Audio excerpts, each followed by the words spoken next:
चलो बच्चों, कुछ सेक्शंस रह गए थे हमारे, किसी ने भी रीड नहीं किए हैं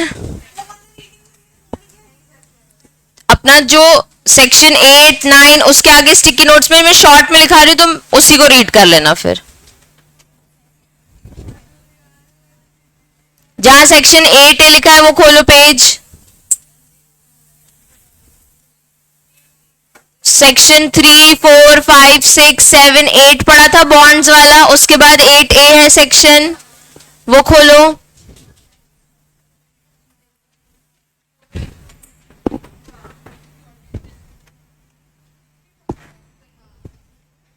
खोला, वहां पे स्टिकी नोट लगाओ।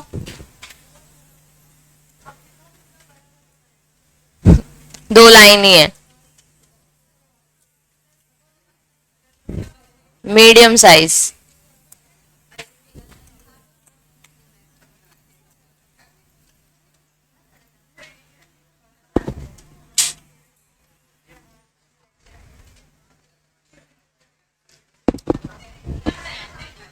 लगाया। सेक्शन 8 की हेडिंग क्या है बच्चे? Securities dealt in depository not liable to stamp duty. लिखो section 8A।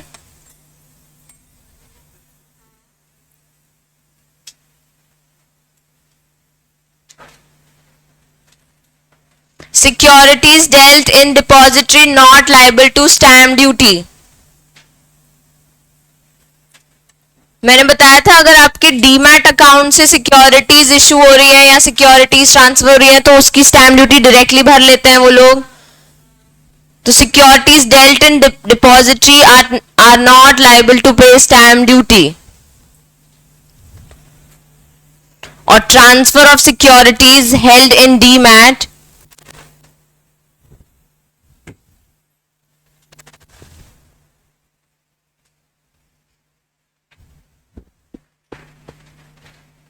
transfer of securities held in demat form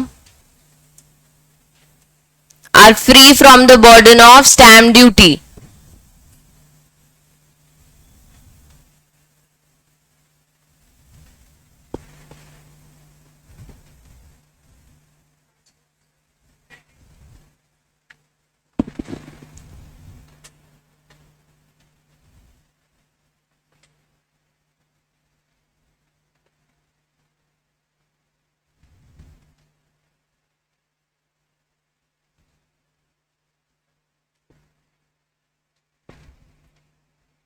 हो गया?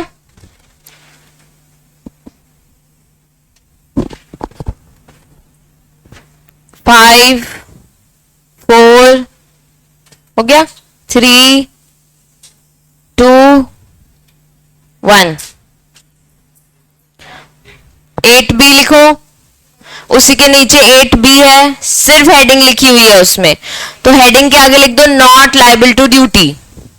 तुम्हारी हेडिंग लिखी होगी 8B में, तो वही पेन से लिख दो not liable to duty. 8B corporatisation और डीम्यूचुअलाइजेशन।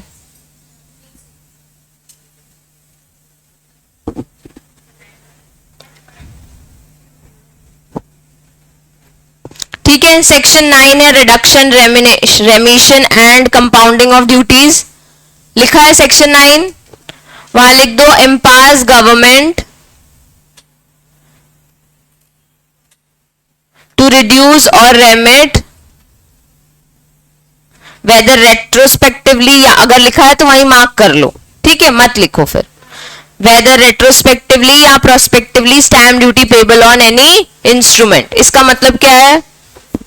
गवर्नमेंट के पास पावर है, रिड्यूस कर सकती है, कैंसिल कर सकती है आपकी कोई भी स्टैम्प ड्यूटी, ठीक है।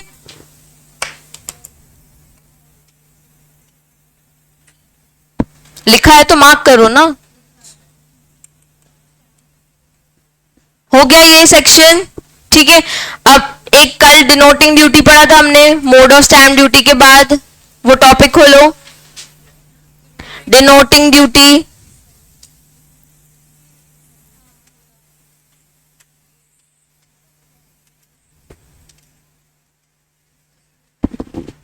वहां पे उसका मीनिंग देखो ऐसे ही लिखा होगा, duty payable on instruments depends upon duty already paid on another instrument, लिखा है। If duty payable on instruments depend upon the duty already paid on instruments, then application can be made in writing to the collector. इसमें easy language में explain किया हुआ है। Application किसको बोलनी है?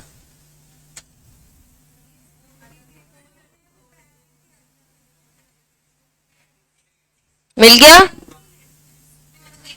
इसको लिख लो क्योंकि इजी लैंग्वेज में लिखा है इसमें कि एप्लीकेशन आप कलेक्टर को भेजोगे ये बोल के कि ऑलरेडी प्रिंसिपल डॉक्यूमेंट में स्टैम्प ड्यूटी पेड है, तो वो बाकी की स्टैम्प ड्यूटी को एक्सेप्ट कर लेंगे, ठीक है। If duty payable on instruments, if duty payable on instruments depends upon the duty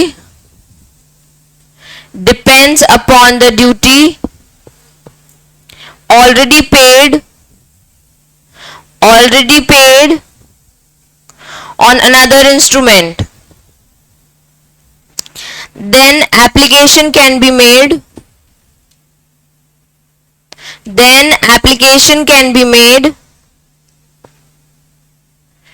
in writing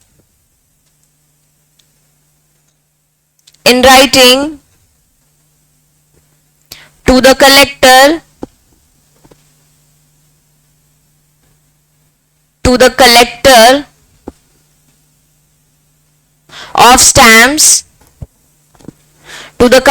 of stamps for purpose of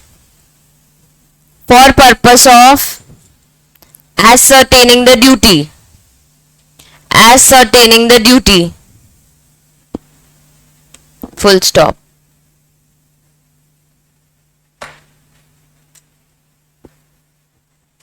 ठीक है।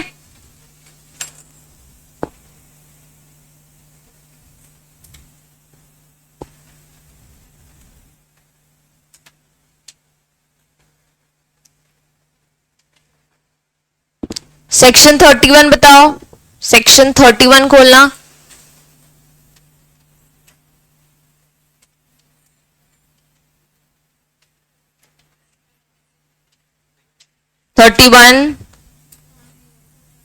हेडिंग क्या है?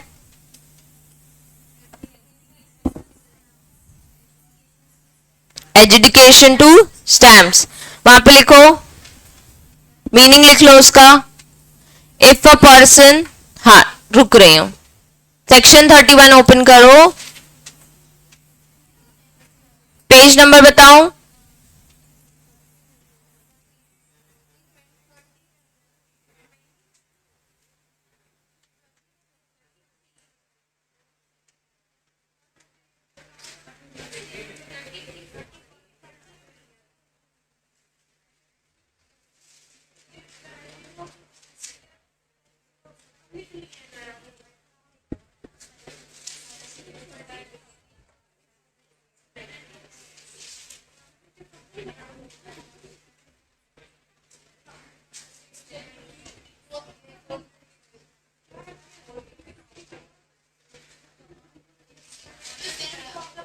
मिल गया? लास्ट में एकदम,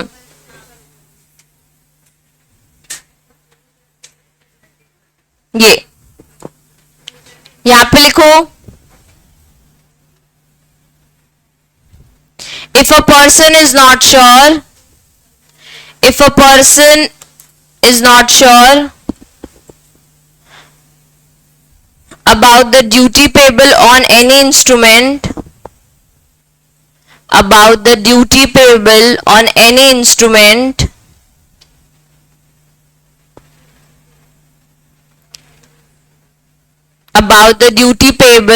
any instrument, then he may apply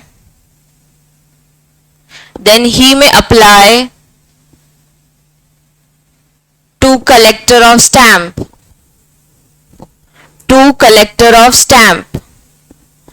Application fee will be ₹5।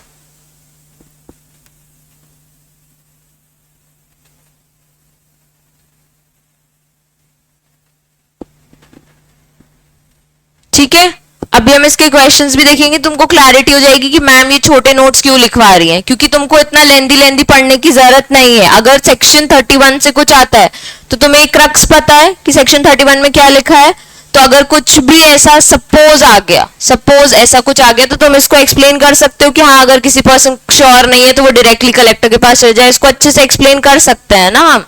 अपने 4 marks में से 2-3 मार्क्स हम बचा सकते हैं, एटलीस्ट 2 मार्क्स तो हम बचा ही सकते हैं। तो वो इसलिए हम वो शॉर्ट नोट्स कवर कर रहे हैं, ठीक है, क्योंकि पूरे स्टैम्प एक्ट से सिर्फ एक क्वेश्चन आएगा, ठीक है, सिर्फ एक क्वेश्चन 4 मार्क्स का। तो अब इतने स्टैम्प एक्ट से तुमको भी पता है कि क्या चीज एक क्वेश्चन वाला पर्सन क्या पूछ सकता है ना, इंडियन स्टैम्प, क्या वो सेक्शन 31 पूछ सकता है क्या, लेकिन पूछ लिया क्योंकि हमारा इंस्टीट्यूट है तो हमारे पास शॉर्ट नोट्स है, हमें एटलीस्ट उसका मतलब पता है। सेक्शन 19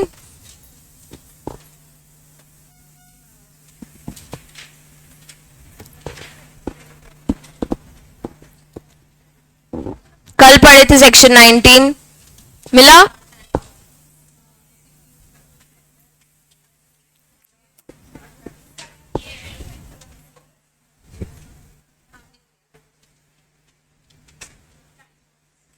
टाइम ऑफ स्टैंपिंग,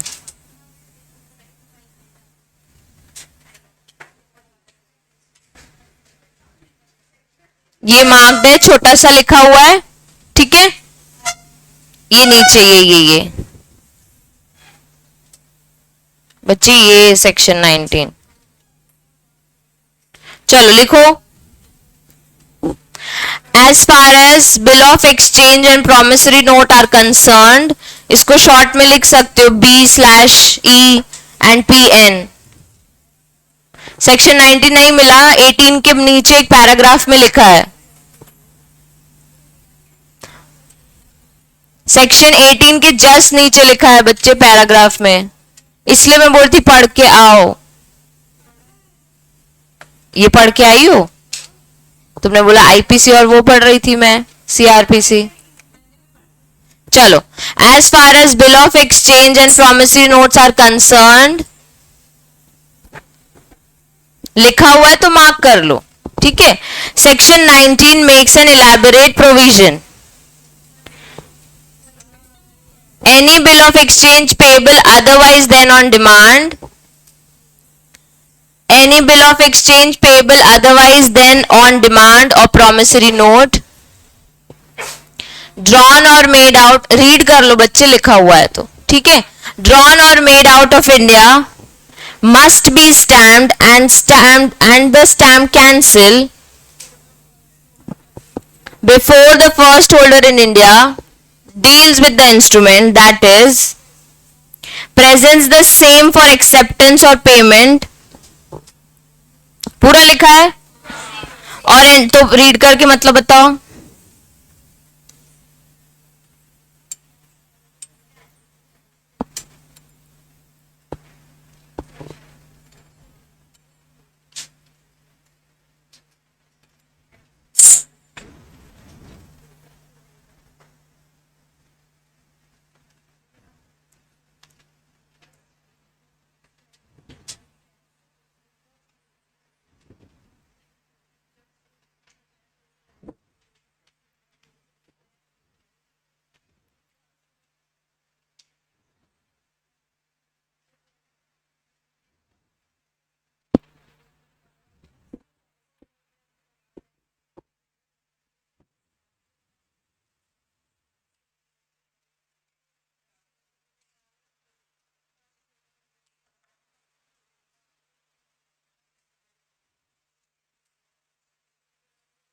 समझ आ गया क्या लिखा है?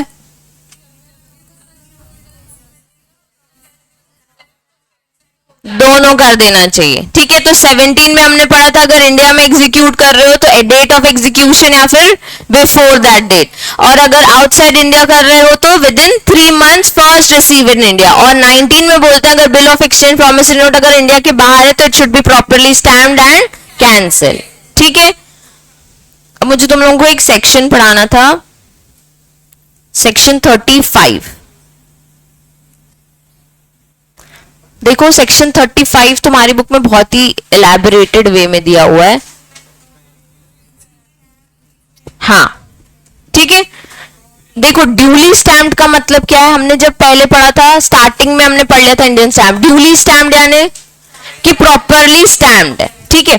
इन लोगों ने पहले बताया duly stamped means the instrument bears an adhesive and impressed stamp not less than proper amount and that such amount has been fixed and used in accordance with the law.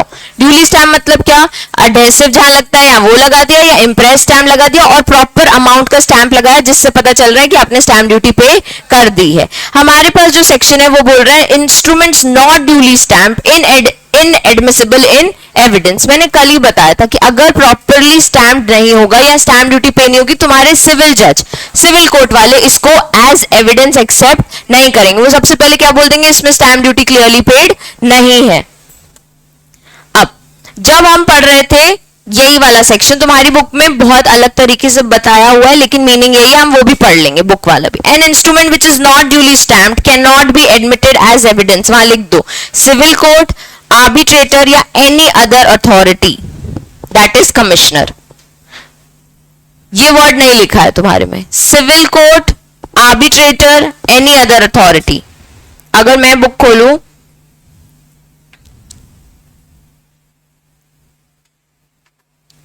ये जो पॉइंट्स लिखे हैं ना, arbitrator bye such as जजेस और commissioners record evidence, इसी line को अच्छे से लिखो, सिविल कोर्ट, आर्बिट्रेटर और any other authority that is commissioner. ये पॉइंट मिला सबको। Section 35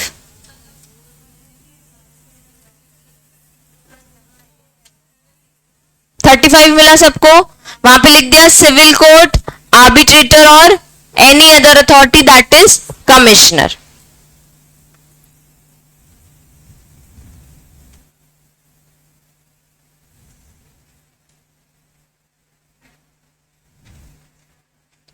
Though the instrument not duly stamped can be admitted as evidence by criminal court, मतलब सीपीसी में नहीं होगा लेकिन सीआरपीसी में एडमिट जरूर होता है। सीआरपीसी में कैसे कैसे एविडेंसेस आते हैं बच्चे, हमने बहुत सारे टाइप्स पढ़े हैं उसके। तो एक टाइप है जो प्रॉपर नहीं था, सिचुएशन एक सर्कमस्टेंशियल थे, प्राइमरी एविडेंस, सेकेंडरी एविडेंस। आज पेपर है तुम लोगों का, एविडेंस का नहीं है, ठीक है। प्राइमरी एविडेंस, सेकेंडरी एविडेंस, और कौन से एविडेंस होते हैं, डॉक्यूमेंट्री एविडेंस, सर्कमस्टेंशियल एविडेंस और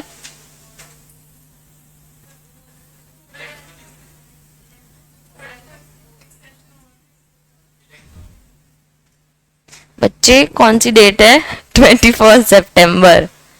चलो देखो, सिविल कोर्ट में अगर आप लेके जाओगे ना अपने इंस्ट्रूमेंट्स को, अग्रीमेंट्स को, तो वो एक्सेप्ट नहीं करेंगे, क्योंकि सिविल कोर्ट्स में क्या होता है, कॉम्पनसेशन वाले केसेस होते हैं, ठीक है। अगर दो पार्टीज में कोई डिस्प्यूट है तो वो सिविल कोर्ट जाएगा, ठीक है। अब डिस्प्यूट हो सकता है किसी इंस्ट्रूमेंट को रिलेटेड हो, किसी प्रॉपर्टी को रिलेटेड हो, किसी और कोई ऐसी थिंग से रिलेटेड हो जो एक अग्रीमेंट फॉर्म में आती हो, ठीक है। आप सिविल कोर्ट गए, आपका मेन मुद्दा ही वही है, ठीक है। तो आपको सिविल कोर्ट बोल रहा है कि इसमें प्रॉपर स्टैम्प ड्यूटी पेड नहीं है, मैं इसे एंटरटेन नहीं करूंगा, मैं इसे एज एविडेंस नहीं रख सकता।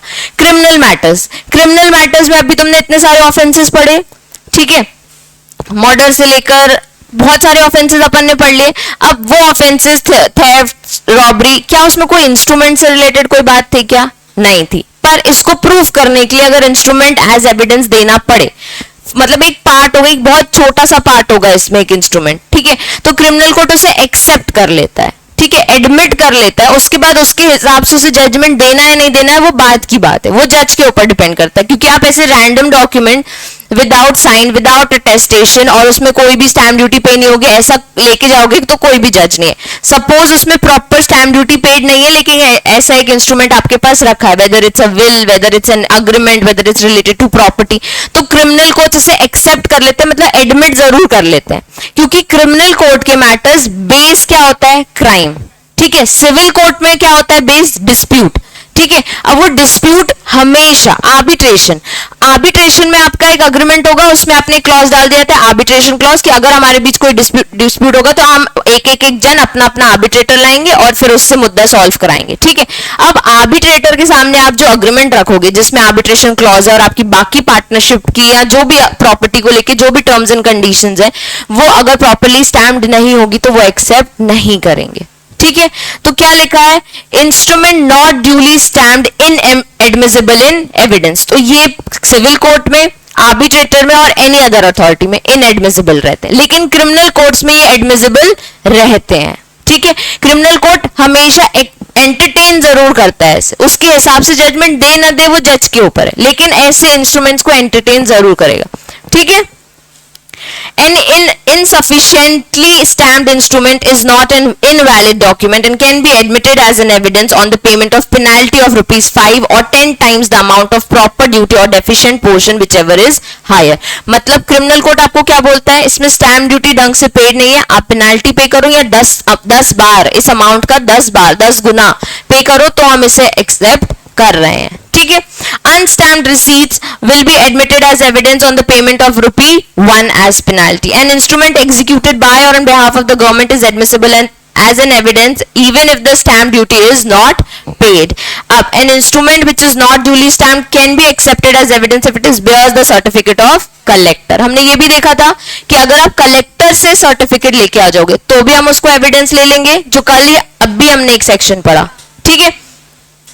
ये सेक्शन को मार्क करो और मैं ये दे दूंगी तुमको, सिर्फ तुम्हें ये पता होना चाहिए।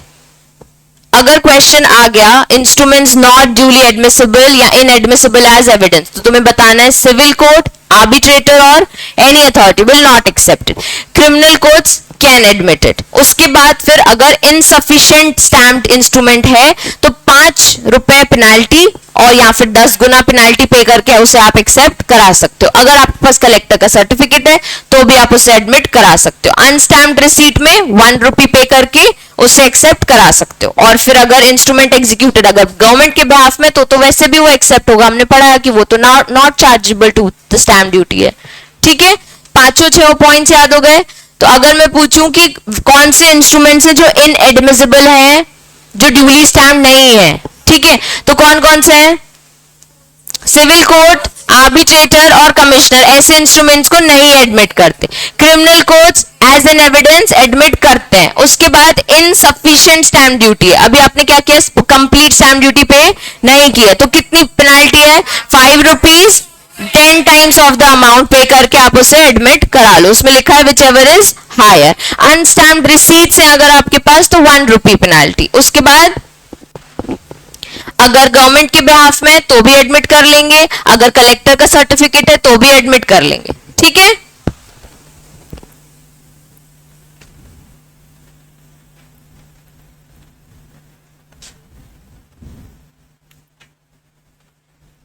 चलो अब आ जाओ तुम्हारी बुक में क्या क्या छूटा है, ठीक है। 4, 5, 6, 7, 8, 9, 10 तक हो गया।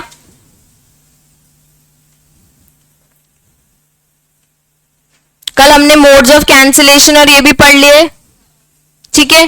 फिर हमने सेक्शन ये भी पढ़ लिया। 13, 14 मैंने तुम्हें रीड करने बोला था।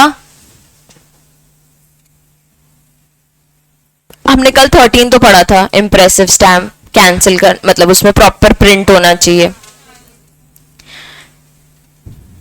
टाइम ऑफ स्टैंपिंग हो गया 17, 18, 19, ठीक है। अब सेक्शन आ जाओ 33 से 48। इम्पाउंडिंग मैंने कल लिखा दिया था कि इम्पाउंडिंग वाला स्टिकी नोट लगा होगा। अनस्टैम्प्ड रिसीट्स, बच्चे कई बार हर इंस्ट्रूमेंट में हम क्या बात कर रहे हैं कि कुछ ना कुछ कंसिडरेशन आ रहा है और कुछ ना कुछ प्रॉपर्टी जा रही है। कई बार कुछ गिफ्ट्स हमको मिलते हैं, ठीक है। अगर आपको कुछ गिफ्ट मिल रहे हैं तो गिफ्ट का एक इंस्ट्रूमेंट होगा, ठीक है। आपके फादर आपको कुछ दे रहे हैं, आपके कोई भी हस्बैंड आपको अगर कुछ गिफ्ट में दे रहे हैं प्रॉपर्टी, उसका एक गिफ्ट इंस्ट्रूमेंट होगा, ठीक है। तो उसको भी स्टैम्प आपको कराना है, ठीक है। अगर उसको स्टैम्प नहीं कराया तो वो अनस्टैम्प रिसीट्स में कवर हो जाता है कि आपने जो भी रिसीव किया है वो अनस्टैम्प रिसीट्स है, ठीक है। फिर उसमें अगर आपने नहीं किया है तो आपको वही पेनाल्टी भर के आपको पेमेंट करनी पड़ेगी, नहीं तो वो भी इम्पाउंड हो सकते हैं। अगर आप बोल रहे हो कि ये प्रॉपर्टी मेरी है, मुझे गिफ्ट में मिली थी और वो स्टैम्प नहीं है प्रॉपरली, तो वो तुरंत वो डॉक्यूमेंट सीज हो सकता है। सिर्फ इतना सा इस पैराग्राफ में समझा है, अब सेक्शन 35 हो गया, बस उतना ही पढ़ना है जो मैंने पढ़ाया है सेक्शन 35 में।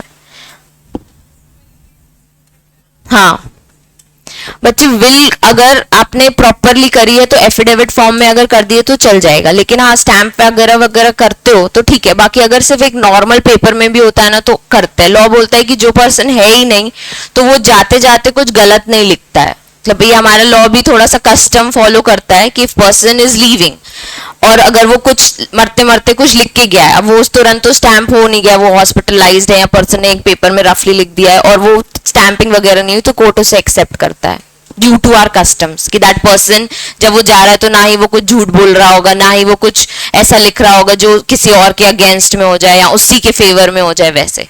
ठीक है, चलो सेक्शन 36, एडमिशन ऑफ इंस्ट्रूमेंट्स में नॉट टू बी क्वेश्चन। पढ़ो जरा, छोटा सा सेक्शन है।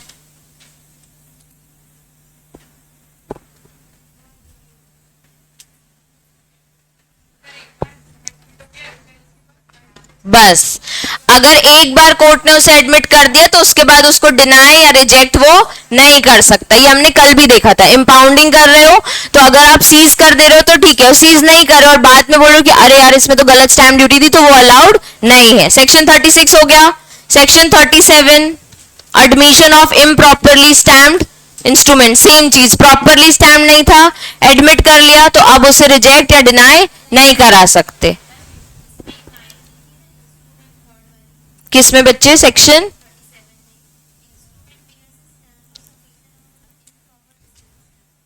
हाँ बच्चे, मतलब कि अगर तुम्हारा स्टैम्प ड्यूटी तुमने प्रॉपर्टी वाली पे कर दी, ठीक है, ट्रांसफर ऑफ प्रॉपर्टी वाली, जबकि ये तो गिफ्ट वाला था, तो डिस्क्रिप्शन गलत हो गया ना। चलो, collector power to refund penalty paid under section 38 and 39। लिखो बच्चे, रिफंड की बात लिखी है। रिफंड यानी पेनाल्टी,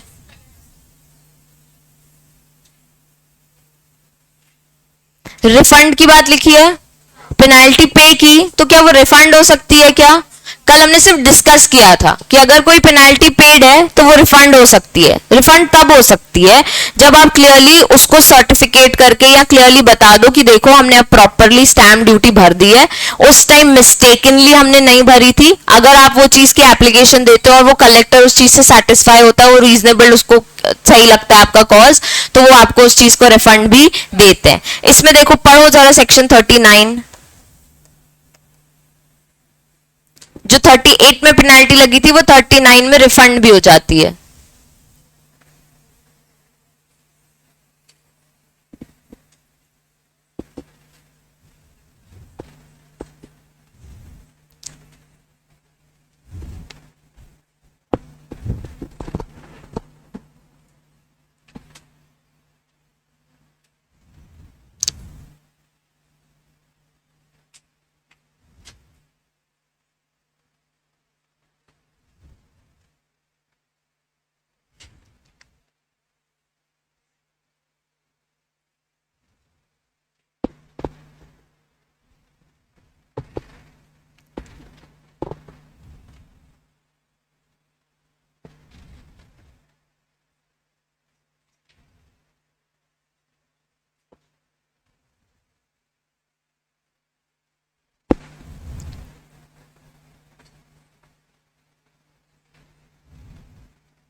नहीं आया? क्या लिखा है? हाँ, कलेक्टर सेटिस्फाई हो जाएगा अगर उन कॉपी से, तो आपकी पेनाल्टी वो रिफंड कर देंगे। ठीक है, एक सेक्शन है जो उन्होंने सिर्फ हमको बताया हुआ है, हमें उन सेक्शन का मतलब पता होना चाहिए कि लिखा क्या है, इसलिए हम उस चीज को रीड कर रहे हैं। हमने बच्चों, अगर इंडियन स्टैम्प एक्ट थोड़ा सा अनक्लियर टाइप्स लग रहा है, तो हमने जब स्टार्ट किया था तो हमने बेसिक डेफिनेशंस पढ़ी थी, जिसमें अभी मैं कुछ और डेफिनेशंस मार्क करा दूंगी जो तुम हमेशा याद रखना। ठीक है, अब दूसरी चीज, फिर हमने सेक्शन 3 से लेकर 8 तक, 8A, 20, हमने अभी 9 तक भी पढ़ लिया। उसके बाद हमने 20 से लेकर 28 तक समझा था। फिर सडनली ना 10, 11, 12 आ गए थे। ठीक है, सडनली सेक्शंस 10, 11, 12 आ गए थे। फिर 13, 14 हो गया, फिर हमने सीधे 17 से 19 भी समझा। ठीक ठीक है, अगर सेक्शन वाइज देखे तो, टॉपिक्स वाइज देखेंगे तुमको याद आ जाएगा। अगर मैं अभी पूछ लूं सेक्शन 35 तो तुमको अभी याद होगा कि इनएडमिसिबल वाला था, तो इसलिए मैं बोल रही हूँ कुछ कुछ चीजें ना सेक्शन वाइज याद कर लो कि सेक्शन 35 में इनएडमिसिबल है, 24 में क्या है, ऐसे सडनली पूछू तो लोन वाले, डेट वाला, है ना, ऐसे तुमको क्लिक होने चाहिए सेक्शंस, ठीक है। अभी जैसे अब हमने 19 सिर्फ समझने के लिए पढ़ा, तो ये क्लिक नहीं भी हुआ तो चलेगा, पर हमको पता होना चाहिए कि हाँ कलेक्टर रिफंड कर देते हैं। तो कब करते हैं, जब तुम्हें पता है ऑथेंटिक, कितने छोटे से सेक्शंस हैं। अगर तुमने इतना ही आंसर, छोटे आंसर भी लिखे हैं उनने सजेस्टेड आंसर्स में, 3-4 लाइन के आंसर्स, ठीक है। अब सेक्शन 41 पढ़ना जरा। ये मैंने पिंक इसलिए मार्क किया बच्चों, देखो साइड में बॉक्स, क्योंकि मुझे ऐसा लग रहा है शायद इनसे तुमको क्वेश्चन आ जाए, ठीक है, नहीं शायद आ जाए। देखो सेक्शन 41 और 42, चलो बच्चों दोनों पढ़ो।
पढ़ लिया, सेक्शन 41 के वहां पे लिख दो एक लाइन में, if there is deficiency, if there is deficiency, if there is deficiency in stamp duty, in stamp duty, in stamp duty due to accident comma mistake, due to accident, mistake, etc., then it can be made, then it can be made good by payment of, then it can be made good by payment of proper stamp, then it can be made good by payment of proper stamp duty within 1 year, duty within 1 year.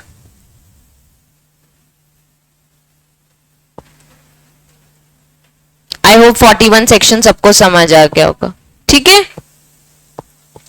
अभी questions देखोगे तो तुम लोग को लगेगा बहुत easy है chapter.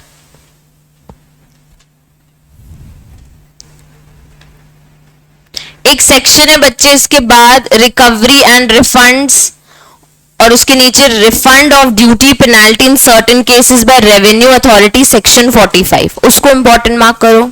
Section 45 कौन सी बच्चे? 42 में कौन सी line?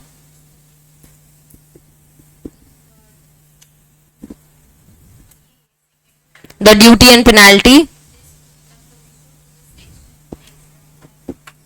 the proviso to this section lays down that no instrument which has been admitted in evidence upon the payment of duty and penalty under section 35 shall be delivered to a person from whom possession of it came into the hands of the officer impounding it। अभी क्या हुआ है बच्चे, एक बार evidence admit कर लिया, ठीक है, तो हम उसको क्या बोल रहे हैं कि उसको आप डिनाई नहीं कर सकते। ये एक अलग सेक्शन हो गया। एक सेक्शन है जब आपने सीज किया है, ठीक है, सीज किया तो आपको समझ आया आपने प्रॉपर स्टैम्प ड्यूटी नहीं भरी थी, अब आपने भर दी, ठीक है, अब हमने उसको एडमिट कर लिया, गुड कर लिया अपने पेमेंट को, तो हमने आपको रिफंड कर दिया आपकी पेनाल्टी। तो जिसने इंपाउंड किया था उसके हाथ में दोबारा हम नहीं देंगे, ठीक है।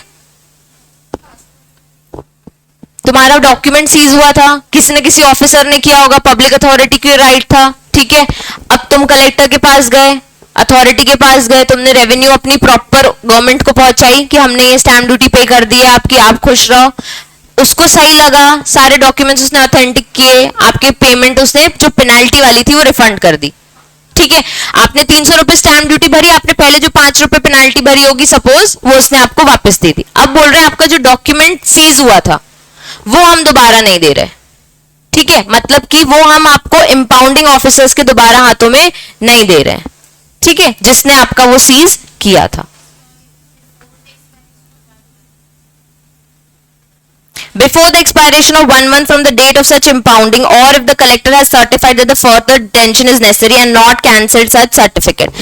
अभी क्या हुआ ये देखो, एक बार क्या हुआ, एक पर्सन, अभी रिसेंटली एक केस हुआ था, एक पर्सन गुजरात में, ठीक है, एक पर्सन दिल्ली में, ठीक है, बच्चे दोनों ने अग्रीमेंट किया। अग्रीमेंट करते टाइम स्टैम्प ड्यूटी कहां पे होगी तुम्हारे हिसाब से?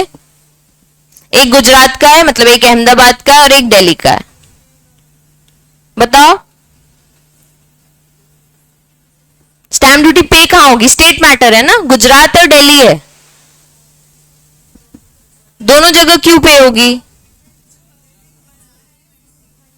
दोनों पार्टीज हैं, पार्टी ए अहमदाबाद वाली है, पार्टी बी दिल्ली वाली है। टाइम ऑफ तुमको पता है कि टाइम ऑफ एग्जीक्यूशन होगा कि मैम आज या आज के पहले वाले स्टैम्प पेपर ले लें, सही हो जाएगा, लेकिन पे कहां करें, कहां का स्टैम्प पेपर लें, गुजरात का कि दिल्ली का?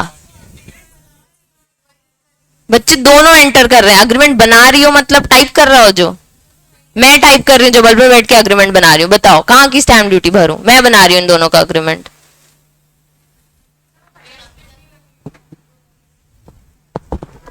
कहीं भी भर सकते हो, ठीक है। अब सपोज पार्टी ए है तो कायदे से गुजरात में आप स्टैम्प ड्यूटी भरो, ठीक है, क्योंकि agreement between A and B हो रहा है, तो आप गुजरात में भरो, लेकिन सपोज दिल्ली में भर दी, ठीक है, और इम्प्रॉपर स्टैम्प ड्यूटी भरी। सबसे पहली चीज इम्प्रॉपर भरी, पकड़े गए, सीज हो गया डॉक्यूमेंट। ये जो अग्रीमेंट है आपका एक ऑफिसर ने सीज कर लिया, ठीक है। आप कलेक्टर के पास गए, आपने एप्लीकेशन दी कि यार वो सही अग्रीमेंट है, थोड़ी सी स्टैम्प ड्यूटी कम पे कर दी, प्लीज रिफंड दे दो, पेनाल्टी ले लो, ठीक है। पहले पेनाल्टी दे दी आपने, भर दी पेनाल्टी अपनी, और अब आपने सही स्टैम्प ड्यूटी भी भर दी। पहले आपने 100 रुपए का स्टैम्प पेपर लगाया था, इसमें 1000 रुपए का लगना था, ठीक है। अब 100 रुपए का लगा और 1000 का लगना था, डिफरेंस है 900 रुपए, कुछ ना कुछ पेनाल्टी होगी, 5% 3% जो भी, वो आपने भर दी। सपोज 10 रुपए आपने पेनाल्टी भर दी, ठीक है।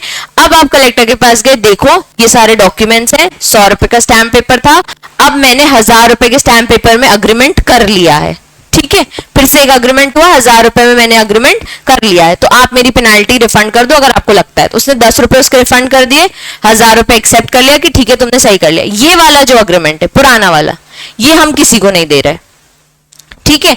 अब या तो मैं इसको कैंसिल कर दूं, या 1 महीने तक अपने पास रखूं, ठीक है, डिटेंशन में अपने पास रखूं, मुझे एक आध बार और वेरीफाई करना है, या इसको कहीं आप दोबारा चला ना लो।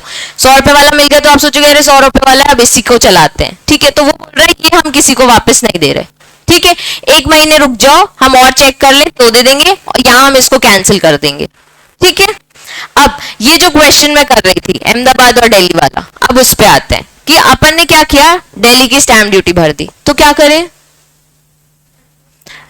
अहमदाबाद में अग्रीमेंट एक पार्टी ए रहती है, दिल्ली में पार्टी बी रहती है, आपने स्टैंप ड्यूटी भर दी दिल्ली की, ठीक है, हो सकता है दिल्ली में स्टैंप ड्यूटी 100 हो, अहमदाबाद में 1000 हो, तो तुमने क्या किया, जहां काम स्टैंप ड्यूटी थी वहां भर दी, पार्टी ए तुम्हारी गुजरात की थी, अब तुम्हें ये तुमने इम्प्रॉपर स्टैंप कर दिया है, इनसफिशिएंट स्टैंप ड्यूटी है, तो करेक्शन करने के लिए अहमदाबाद की भी भर दो। बेटा कम पार्टी ए अहमदाबाद की है ना, हो सकता है गुजरात की गवर्नमेंट इसे एक्सेप्ट ना करे कि आपने हमारी पार्टी, हमारा अग्रीमेंट है, पार्टी ए हम है और आप दिल्ली की स्टैंप ड्यूटी भर रहे हो, ठीक है। जो पलक बार बार बोल रही है जो अग्रीमेंट करेगा वो स्टैंप ड्यूटी भरेगा, ऑफ कोर्स पार्टी ए है, मैं कुछ दे रही हूं तभी तो पार्टी बी अग्री कर रही है ना। अग्रीमेंट मतलब क्या, अग्रीमेंट मतलब क्या, one is saying something, the other person is agreeing it, ठीक है। अगर मैं प्रॉपर्टी दे रही हूं तो सामने वाला अग्री कर रहा है और उसका इतना कंसिडरेशन दे रहा है, तभी पार्टी ए और पार्टी बी बनती है ना। पार्टी ए और पार्टी बी कैसे बनती है, ऐसे कि जब पहला कोई ऑफर करता है और दूसरा एक्सेप्ट करता है, तो offerer is party A, acceptor is party B, तो ऑफरर के स्टेट में स्टैंप ड्यूटी भरो ना, उसने मुद्दा उठाया है, ठीक है। अब आ जाओ सेक्शन 45,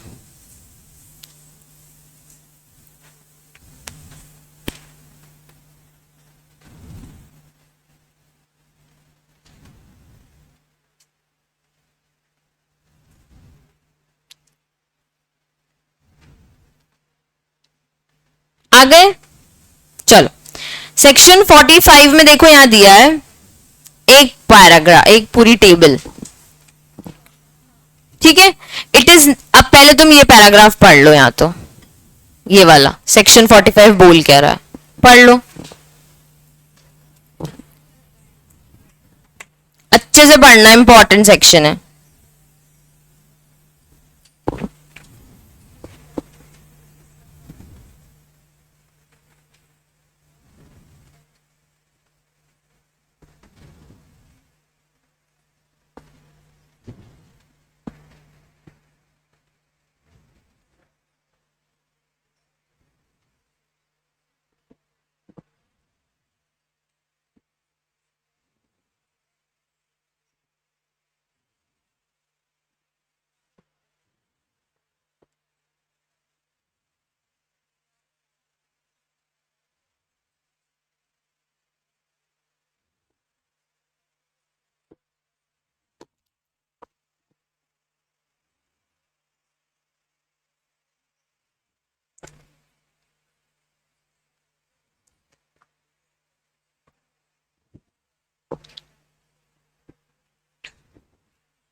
चलो मैं बता देती हूँ, बार बार दो सेक्शन यूज हो रहे हैं, 35 और 40। 35 हमने अभी पढ़ा कि मैम 5 रुपए पेनाल्टी, हायर ऑफ द ये, फिर 1 रुपये पेनाल्टी, ठीक है, यही पढ़ा।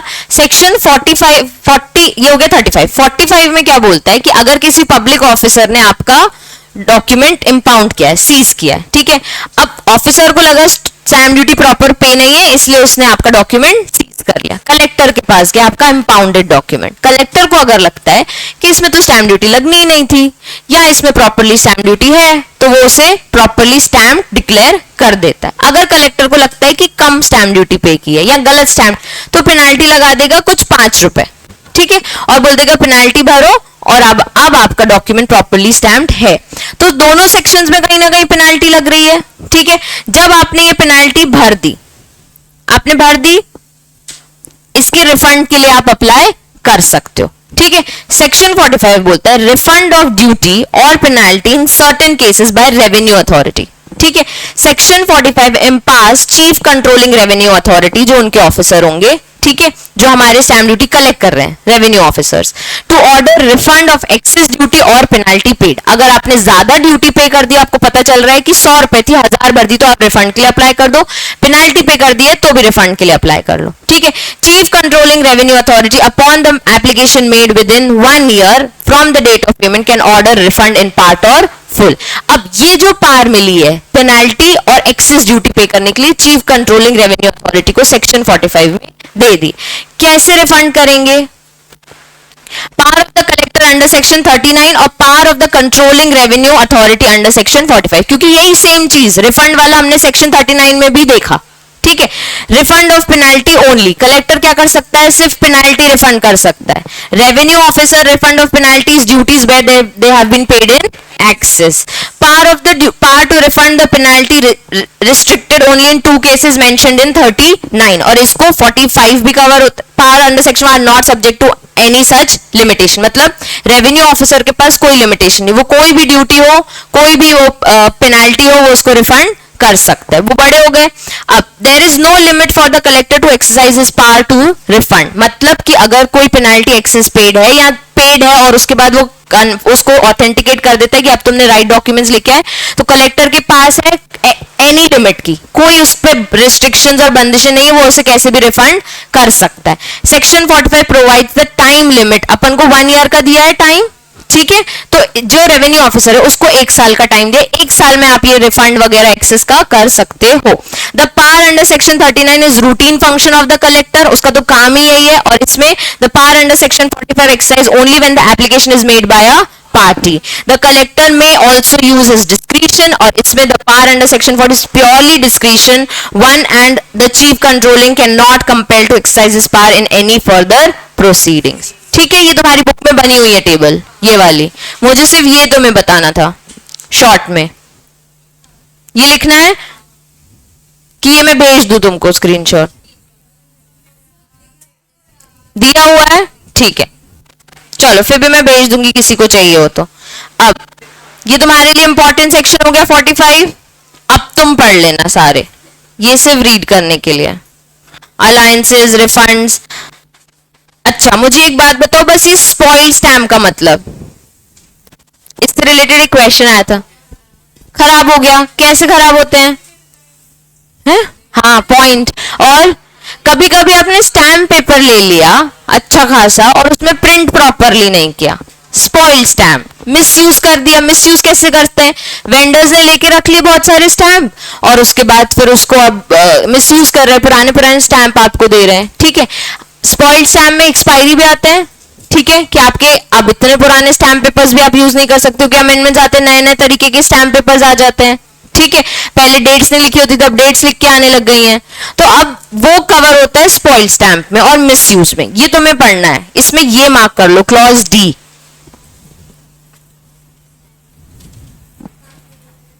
Deals with refund after execution.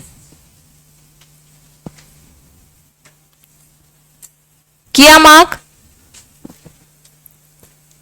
Time limit section 50, ये भी मार्क करो।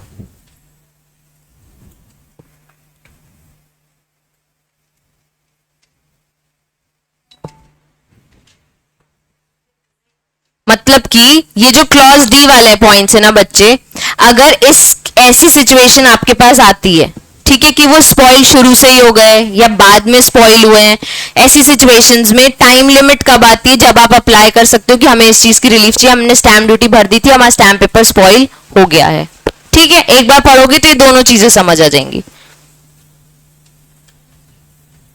रेफरेंस एंड रिविजन तुमने रीड करना है। ऑफेंसेस एंड पेनाल्टीज मार्क करनी है तो मार्क कर लो, मैंने मार्क की है। ऑफेंसेस एंड पेनाल्टीज ओपन करो।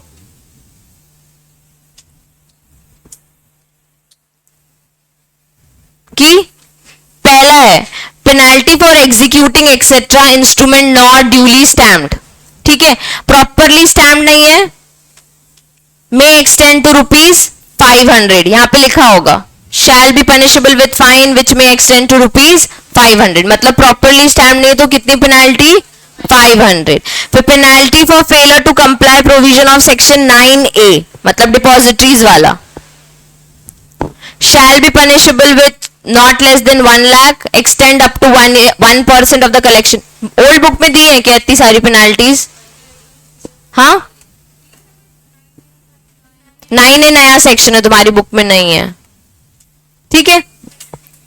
अब penalty for failure to cancel adhesive, adhesive अगर कैंसिल नहीं किया तो कितनी पेनाल्टी, 100 रुपीज।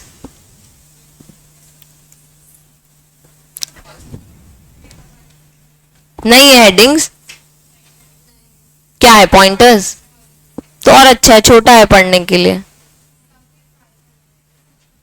दिखाओ बुक, बुक दिखाओ।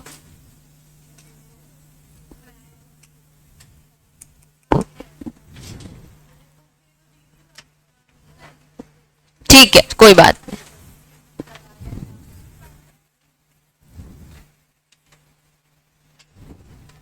सिर्फ एक पेज में दी है।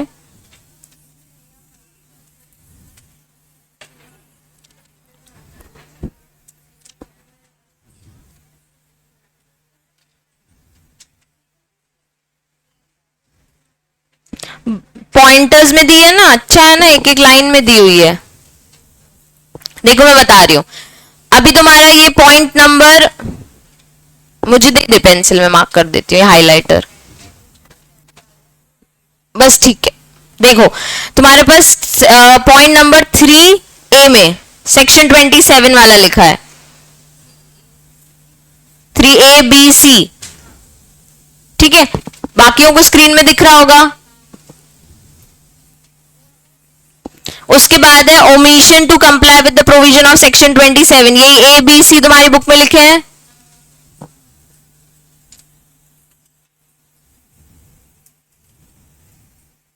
मे एक्सटेंड टू 5000, ठीक है। उसके बाद फिर तुम्हारी बुक में लिखा है penalty for refusal to give receipts, any devices evade the duty और रिसीट्स।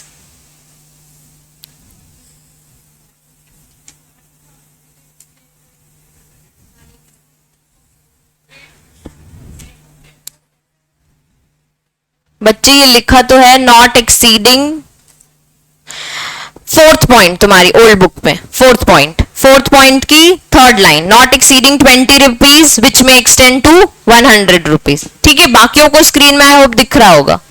अब penalty for not making out the policy और making one not duly stamped which में एक्सटेंड टू ₹200, और उसके 2 पॉइंट्स हैं, not drawing full number of bills or marine police purporting to set.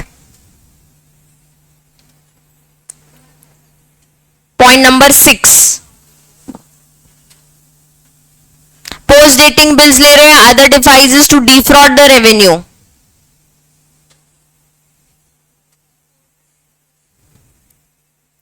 which may extend to 1000, और last है unauthorized, मतलब वही जो वेंडर अगर डिसोबे करेंगे तो उनको पनिशमेंट हो सकती है 6 महीने की जेल और 100 रुपीज।